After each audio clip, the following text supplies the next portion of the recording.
From County College of Morris, this is CCM All Access.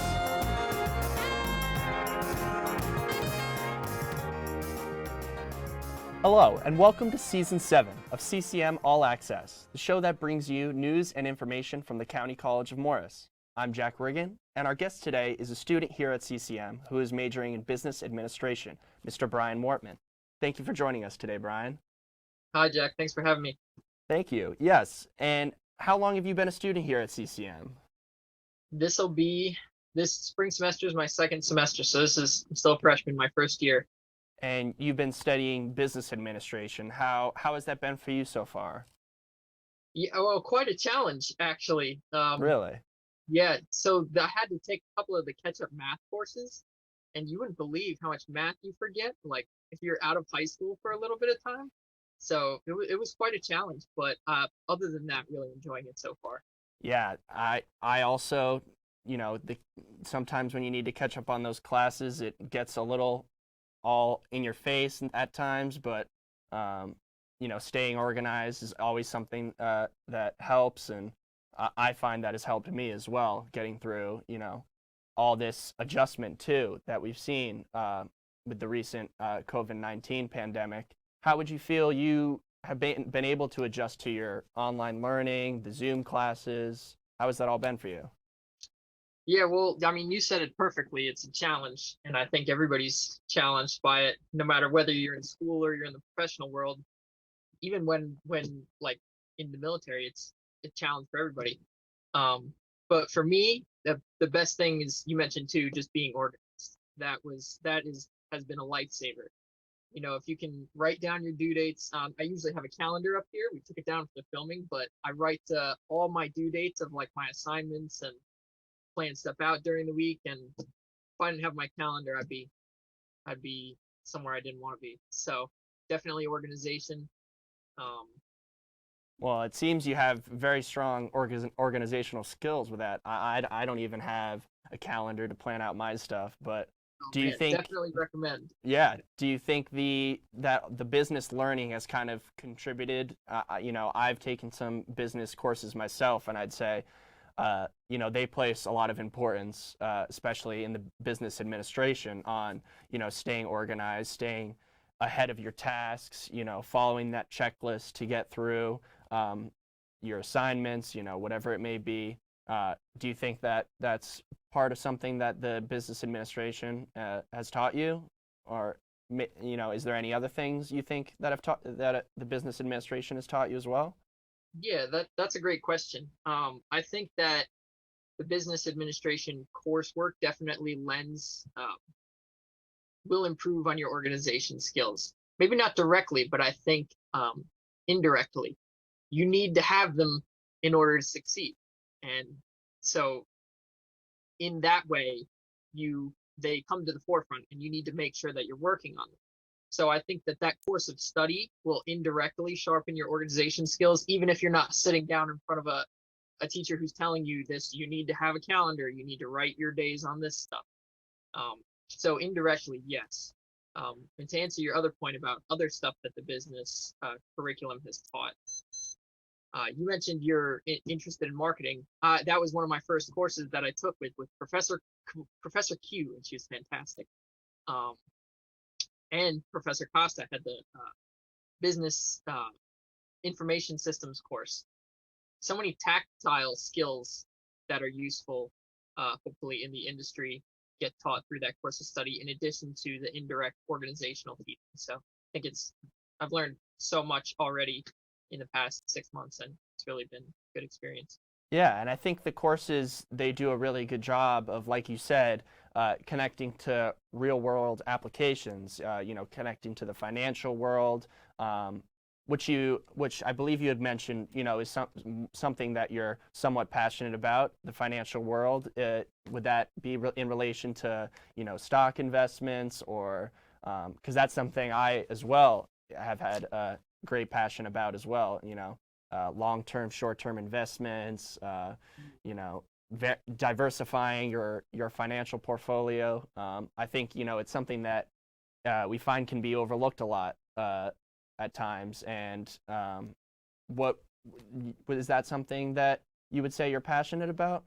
Oh, 100% sure. I wouldn't say to know everything about. I mean, every day it baffles even, I'm sure, the smartest people. Of Um, course.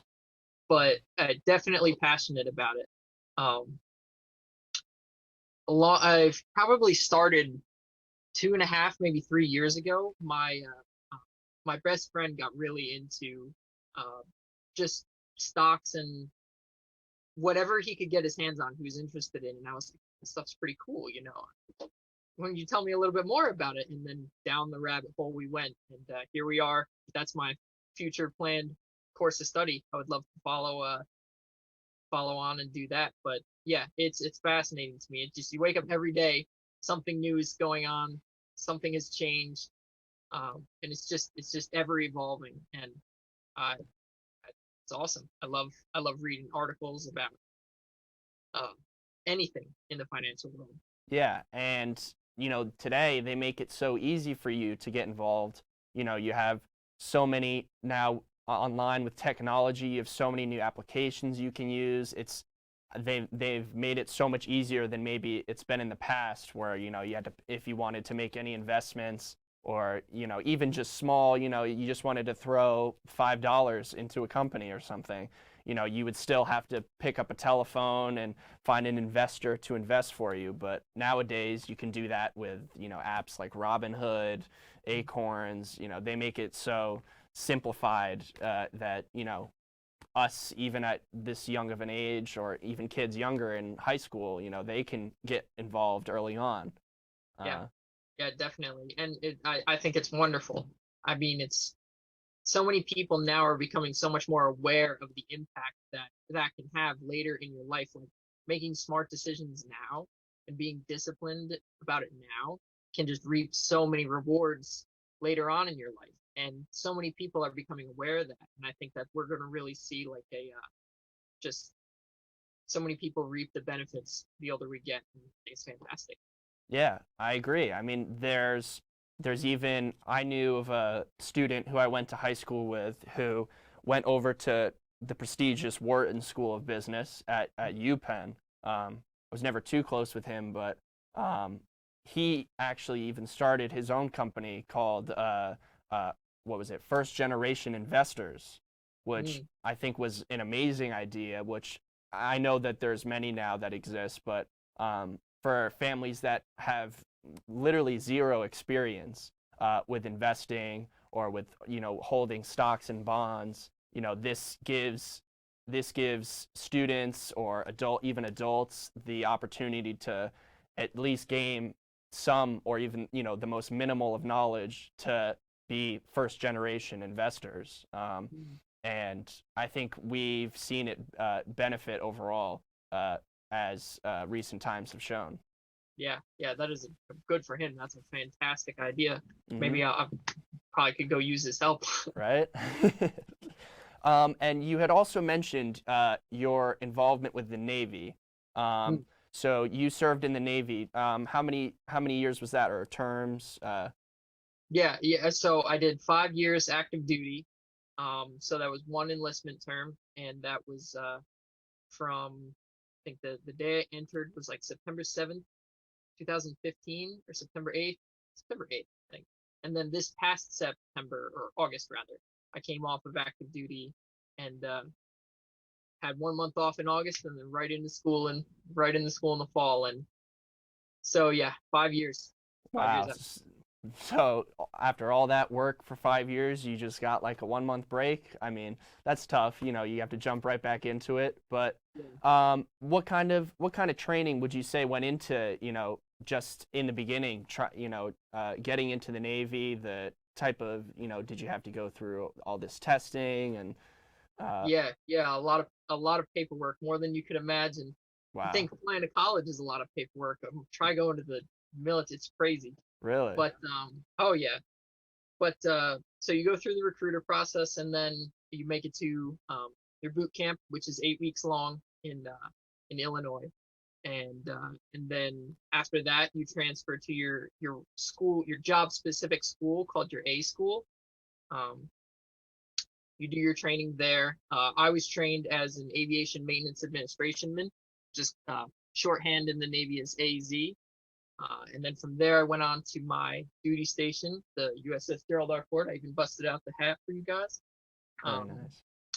And that's where I worked for the remainder of my 5 years, testing and evaluating the world's newest aircraft carrier. That's very cool. Yeah, so you would test new aircrafts, and I'm sure being away, you had also mentioned, the importance of family and friends. I'm sure that was very hard. How were you able to handle that? Being away from your family members that long, or were you able to take time off to come home? Yeah, that was probably. I'm glad you asked that. That's probably the most difficult part, especially for me. Mm-hmm. And I'm sure it is. Many who are serving right now and have served would tell you that they would probably agree. But so I was fortunate enough to get stationed in Virginia, and being from New Jersey, that's only 6.5, 7 hours away. So if I really wanted to, even early on, like I was making trips for a weekend, and that was kind of a lot. But so I was pretty fortunate to be able to be stationed close enough that I could drive home. We didn't get a whole lot of time off. You do get a good amount of paid leave over the year, but when you're at an operational command, sometimes restrictions are placed on when you can and cannot take those leave periods. So anytime you're able to get home and see your family is is super high value. Usually during Thanksgiving and Christmas is when I would try to make it home. Christmas if you could, and then one time over the summer if you could too. But yeah, being away from family is definitely the most difficult part. I'm sure. Certainly. Yeah, I'm sure. And before I take us to a quick break, we thank you for your service in the Navy, and we will continue this conversation. But for now, we will take a quick break, and please stay tuned, and we will be right back. I'm Andrea Lucia, a graduate of County College of Morris. At CCM, I gained a high-quality education, was involved with clubs on campus, and performed university research in tissue engineering. My CCM education prepared me for ongoing success. Today, I am at Cornell University, studying engineering and performing research in cardiac tissue engineering. The professors and staff at CCM helped me to start right and finish strong.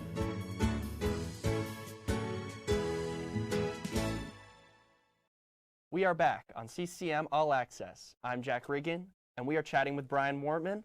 So Bryan, continue telling me, what would a day in the life of the Navy kind of look like for you? Oh man. As much as that may be a broad question. No, it's fine. It's perfect. Yeah. That's a great question. I'm just thinking like it changed so much over my time while I was in. I'll say probably towards the end, a day in the life was wake up early in the morning, and I'd like to say that I went and got a workout in or I went and got breakfast, but most days I was just so beat that I would get up last minute, and then I was on my quick shower, shave. We weren't allowed to have this. This is a pretty new thing for me. If I went to the office like this, they'd been like, "What are you doing? You look ridiculous." And they'd probably be right anyway. So we'd wake up, shower, shave, and then I'd go to the office. And I worked in what was called the Quality Assurance Division. For my department was the Aircraft Intermediate Maintenance Department. And we performed maintenance on the jets that came to the ship with the squadrons. And I worked in the Quality Assurance Division as a Central Technical Publications Librarian. So I was in charge of making sure that all the manuals that we had on the ship that we used for our maintenance were up to date. And it sounds like a mundane task, but I think at one point, electronic manuals included, we had like 7,000. So wow. It was quite a bit. I'd check my email. I would get done whatever tasks I had for the morning, work through the day, eat lunch, eat dinner, probably watch a movie if we had time, watch a movie in the evening, relax. Not relax, but the movie was on. You weren't relaxed. You were never relaxed. But and then hopefully by the evening, make it to your rack on time and go to bed. That was a low key day. That was like once in a that That didn't happen often, but yeah, that's the ideal day. that was the ideal day in the Yeah. yes. But I'm sure there must have been a lot of training then for to prepare for all this, quality assurance that you're involved in with the jets and the planes. Was this kind of a classroom setting where you were trained, or was there physical training that you had to go through? There were all kinds of training Really? that we went through. Your whole career, through my whole 5 years, I don't think we stopped training. Whether it was for firefighting, for doing your job, for handling hazardous waste correctly, for filling out forms, it didn't matter. They were training. Like if you wanted any kind of training, they probably had some kind of training for you. My definitely favorite was the fire training. That was the most fun. But yeah, there was a mixture of classroom, hands-on. Obviously, for the more tactile activities like the firefighting, there was a lot more hands-on training, which was really awesome. And but then also for the more technical stuff, there was book training. For my specific job, it was a lot of classroom training. That's really cool. And you had also mentioned Brazilian Jiu Jitsu as one of your interests and one of your Yeah, passions. yeah, I'm Now, not that good at it, but did that span in part from the Navy, from your maybe some of the physical training, the wrestling you maybe were taught or trained through, or do you think it mostly came after? so believe it or not, we get we don't do any physical training in terms of like combat or martial arts in the Navy, at least in boot camp or in for the general enlisted. If you were to get into probably a special ops rate, they might have some of that, but for me, the little old maintenance clerk, no, not really.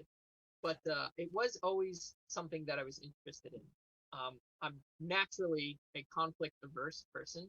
I don't really like to get involved in any kind of head clashes or anything. And that was something I wanted to become less afraid of. So while I was in, a good friend of mine that I went to boot camp with, Ben Dominguez. I don't know if I can name drop him or not, but he did Brazilian Jiu Jitsu, and he invited me. He said, "Hey, come do a class with me one day." And I was like, "Yeah, sure, that sounds great." So I did one class, and I loved it. But about halfway through my time in the Navy, my ship's operational schedule picked up tremendously. We went from like dead stop zero to 100 plus miles an hour, like really quickly, and a lot of my free time evaporated. Um, so one of my biggest things I wanted to do once I got finally separated was join a gym, and so I did just that when I got out, and it's it's like the best thing ever. Definitely recommend it. That's great. And so how long have you been doing it for now? So I started training in October, probably late September, early October, up until now. So see, this is why I had to cut on my math. What, 3 months? 3 months now? 3 months, yeah. And that may not be too long a time, but so far in these 3 months, what would you kind of say, you definitely recommend it to people? What would you say has been the most beneficial part of it, or what you've learned from it, I guess? That's a great question. And there's like already A lot. so many things. Yeah.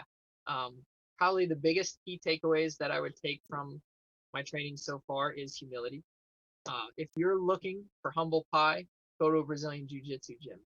And my dose of humility came from, and I went there seeking that. Mine came from someone and I'm not a super tall, big guy to begin with, but there's people who are smaller, younger, shorter, who will totally just show you that you don't know what you're doing. And it's like, wow, this is real humbling. And so that was a really positive outcome that came from it. You definitely learn that it takes time to progress through things, and it takes dedication, and never to judge people by their size or by their shape, and community. There's I'm sure many martial arts gyms you go to, or even any group activity anywhere. Um, a big benefit of doing things with a group of people is the sense of camaraderie you build. And I think, now that you mention it, that's probably been you had a sense of camaraderie. I experienced one in the Navy. Um, and then that was lost when I came here, or when I came back to normal life. And I think that has been kind of a way to attain a new sense of camaraderie. And it's just been fantastic. It's awesome. Totally recommended to That's really anybody. cool. Yeah. So have you even tried maybe to get some of your family or friends involved, or Oh, you have no idea. Yes. really? Yeah, I was a disciple. My first few days I came home, I was like, oh my goodness, you guys got to come roll on these mats with us. And they were like, I'm not rolling on mats. What do you mean roll on a mat? See, And yeah, see, but now is there any sort of, I'm sure there's some sort of risk of injury that may be involved in Brazilian Jiu-Jitsu, maybe if it comes to sparring or, uh, practicing new moves, maybe.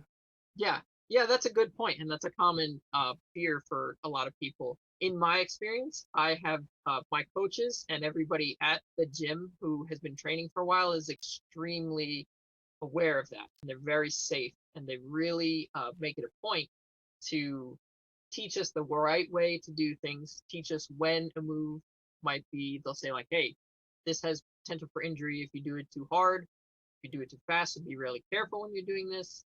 And they're always on the mats roving to make sure that everyone's staying under control and stuff like that. So it's been extremely safe. I think I have more risk walking to my car when my driveway is icy than I do there.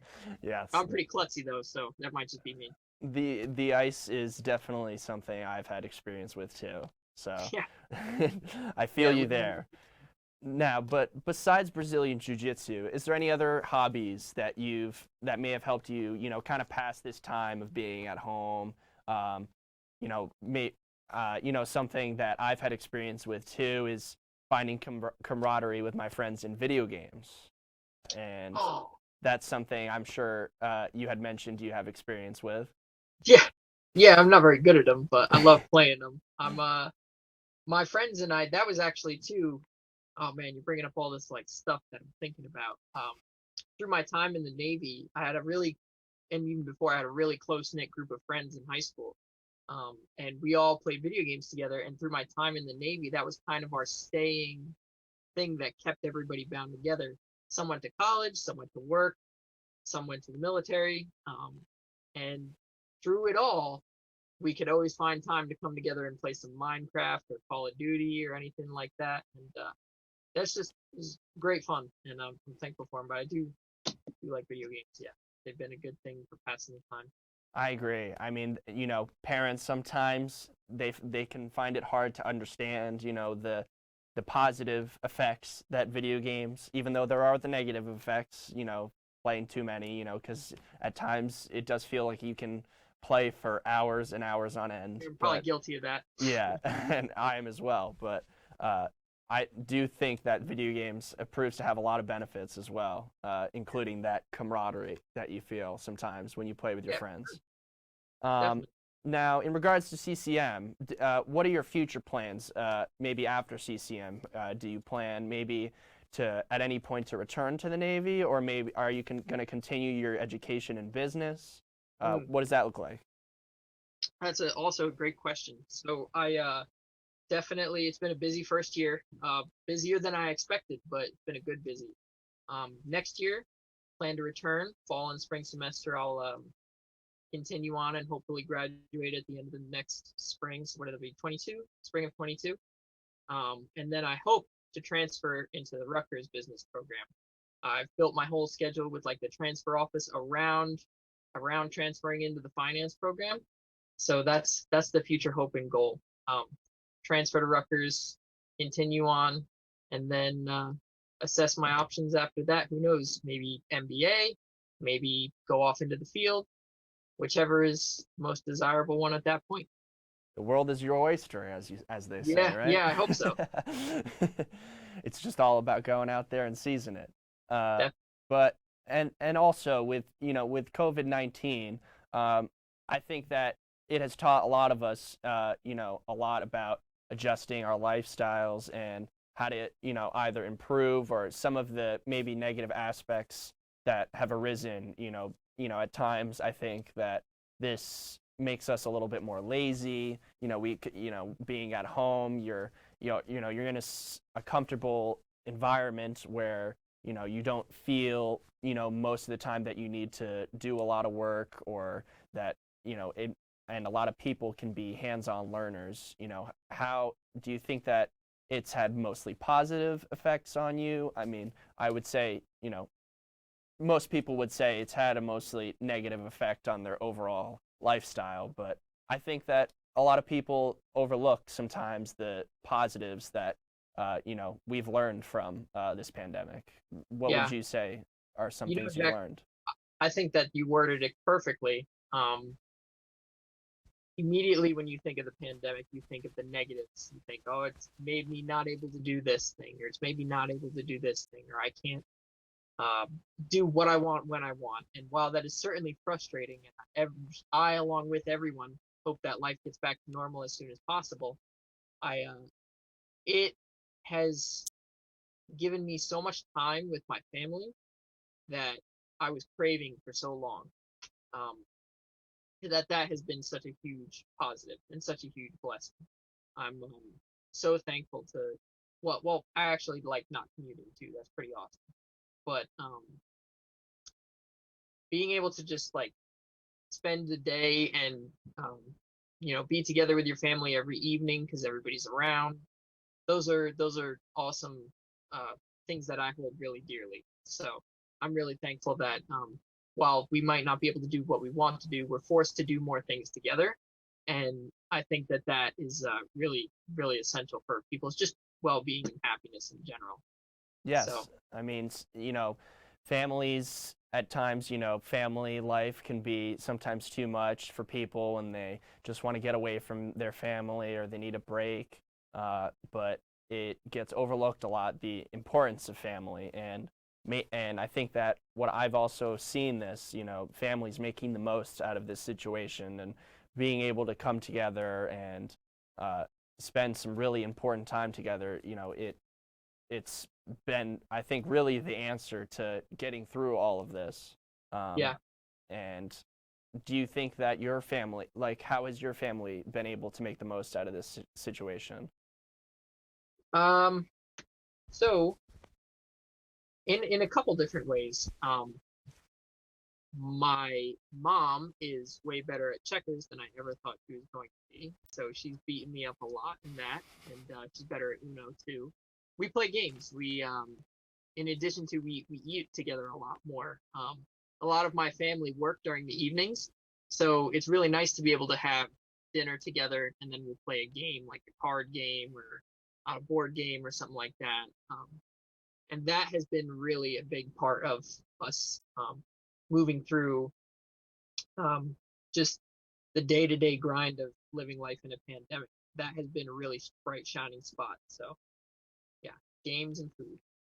Yes, games and food are among my favorites as well. Now, before I let you go, I have one last question for you. What has been your favorite part about CCM so far going here? Oh, great question. um, oh man, I wonder if I'm like, there's no invisible hand telling me what to say here, but definitely teachers. The teachers have been, and fellow classmates, even though it's, we might not have the interaction that we want.